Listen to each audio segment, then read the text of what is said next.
Hey everyone, welcome back to the channel. Today we're diving into one of the most talked about tools online, ChatGPT. What is it? How do you get it? Is it free?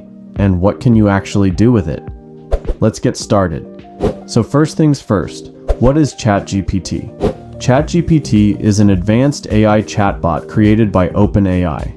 It's like having a super smart assistant that can help you write, brainstorm, explain things, or even just chat with you when you're bored. It's trained on a massive amount of data so it can answer questions, summarize information, and even help with coding, writing, and studying. Okay, so how do you get ChatGPT? Super easy. Just go to chat.openai.com, create a free account, and boom, you're in. You can use it directly from your browser, no download needed. There's also an app for iOS and Android if you prefer using it on your phone. Now you might be wondering, is it free? Yes. There's a free version of ChatGPT available to everyone.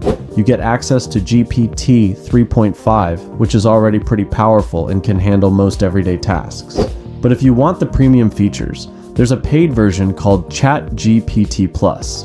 It costs $20 per month, and it gives you access to GPT-4, which is even smarter, faster, and better at handling complex tasks. Totally optional, but worth it if you're using it a lot. So, what can you actually do with ChatGPT? A lot.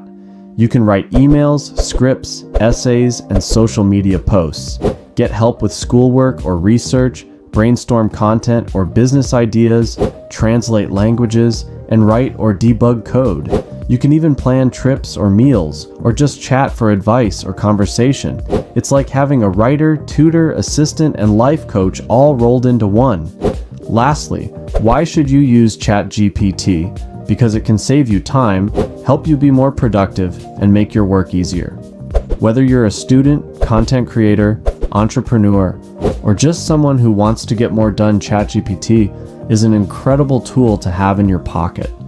If you found this video helpful, make sure to like, comment, and subscribe for more tech tips and AI content. Got questions about ChatGPT? Drop them in the comments below and I'll answer them all. Thanks for watching and see you in the next one.